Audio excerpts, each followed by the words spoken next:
Ram friends, భారతదేశంలో majority జనాభా ఏదో ఒక రోజు మైనారిటీగా మారుతుంది. ఈ మాట నేను అనట్లేను, అలహాబాద్ హైకోర్టే అనింది.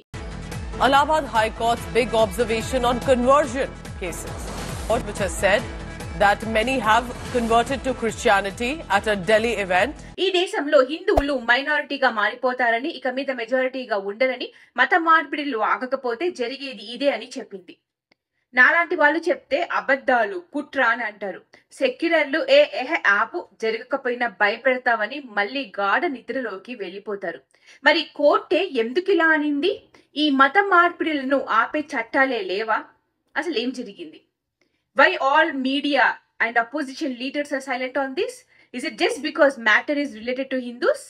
మత మార్పిడులు జరిగే మతపరమైన సమావేశాలను వెంటనే నిలిపివేయకపోతే దేశంలోని మెజారిటీ ప్రజలు ఏదో ఒక రోజు మైనారిటీగా మారిపోతారని అలహాబాద్ హైకోర్టు వ్యాఖ్యానించింది.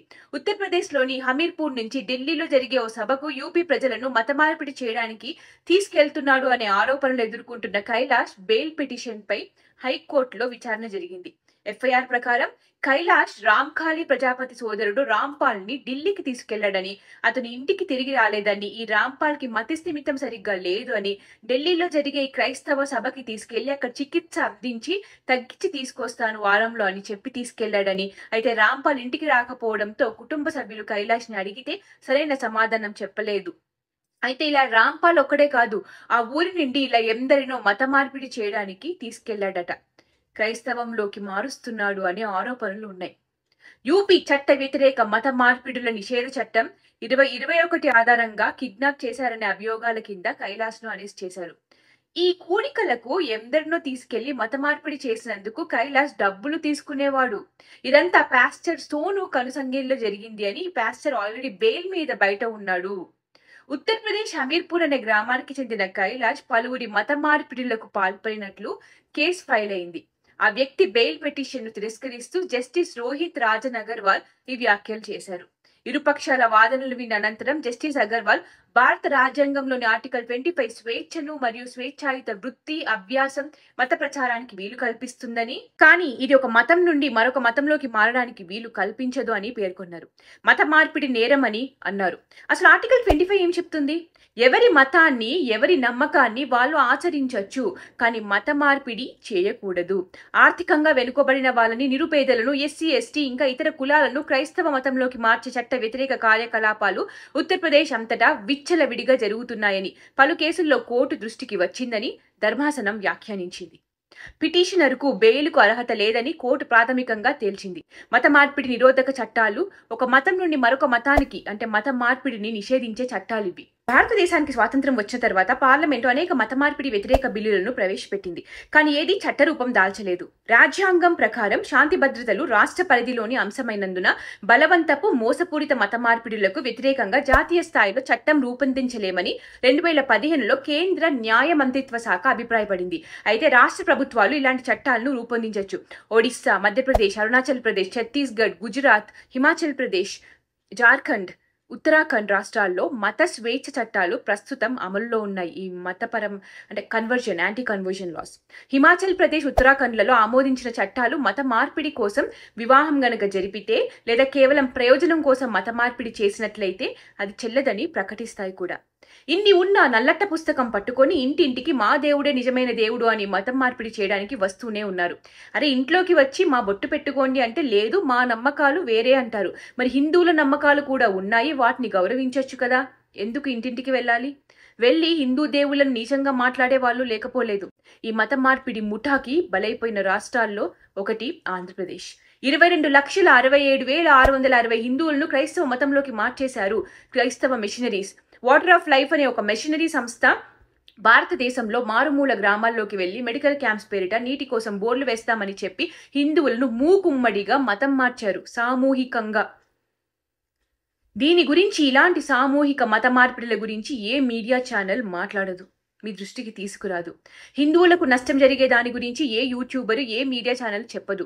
ఏటా 3.2 మిలియన్ ఇండియన్లు మతం మార్పబడుతున్నారు, కానీ లెఫ్ట్, లిబరల్స్, కమ్యూనిస్టులు దీని ఊసే ఎత్తరు.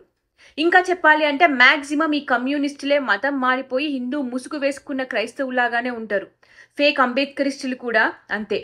ఇదే న్యూస్ ఒకవేళ వేరే మతానికి సంబంధించినది అయ్యి ఉంటే హిందువులను తిట్టినట్టు వచ్చిన స్టేట్మెంట్ అయ్యుంటే డప్పు కొట్టి మరి ప్రతి ఒక్కడు హిందువులను తిట్టుకుంటూ వీడియోలు చేసేవారు కాదా? హిందువులు ప్రమాదంలో ఉన్నారు అని చెప్తే అది ఒక పెద్ద జోక్లా చూస్తారు. దానికి సెక్యులర్లే విరగబడి నవ్వుతారు. వాళ్ళ నాశనాన్ని చూసి కూడా, కళ్ళ ముందు జరిగేవి చూస్తూ కూడా నవ్వే జాతి మనుషులు ఎవరైనా ఉన్నారు అంటే అది సెక్యులర్ హిందువులే. ఇప్పుడు హైకోర్టే చెప్పింది, మరి ఏమంటారు? సెక్యులర్ హిందువులకి తప్పకుండా ఒక హైకోర్టు జడ్జి చూసిన దానికన్నా, వాళ్ళ దగ్గర ఉన్న సమాచారం కన్నా ఎక్కువే తెలుసు కదా.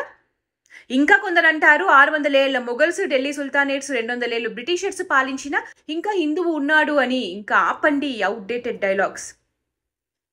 అన్నేళ్ళు తట్టుకోగలిగామంటే ఎందరు ప్రాణత్యాగాలు చేశారు, ఎందరి త్యాగఫలం వల్ల మనం ఈ రోజు ఇలా ఉన్నాం.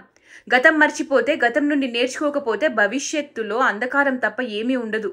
మన దేశంలో 10 రాష్ట్రాలు హిందువులు మైనారిటీలుగా మారిపోయారు. ఆ రాష్ట్రాల్లో కనీసం మైనారిటీస్కి ఇచ్చే స్కీమ్స్, మైనారిటీల కోసం ఉద్దేశించిన పథకాల ప్రయోజనాలను పొందలేకపోతున్నారు ఇలా మెజారిటీ అని చెప్పుకోవడం వల్ల. ఎందుకంటే ఇంకా మీలాగా మెజారిటీలోనే ఉన్నారనే భ్రమలోనే ఉన్నారు కనుక. హిందువులకు 3M's నుండి ముప్పు: మిషనరీస్, ముల్లాస్, మ్యాక్స్ ముల్లన్ని ఫాలో అయ్యే కమ్యూనిస్టులు. ఒకరు కుటుంబాలను ఇలా సామూహికంగా మతం మారుస్తారు. ఇంకొకరు చేతికొచ్చిన ఆడపిల్లల్ని ఒక జాబ్ లాగా అదే పనిగా ట్రాప్ చేసి ఫ్రిడ్జ్, సూట్ కేసు లేదా మతం మార్చి లేదా ఐసీస్కి, అది కూడా కాకపోతే మతం మార్చి పిల్లల్ని కని రోడ్ల మీద వదిలేయడం. ఇంకో హిందువుల మీద ద్వేషం నింపే సినిమాలు, పుస్తకాలు, కాలేజీల్లో, యూనివర్సిటీలో టీచర్ల స్థాయిలో నుండి పిల్లల్ని బ్రెయిన్ వాష్ చేయడం. ఇప్పుడు వాళ్ళే ఇండిపెండెంట్ జర్నలిస్టుల ముసుగులో వీడియోలు చేసి బ్రెయిన్ వాష్ చేస్తున్నారు.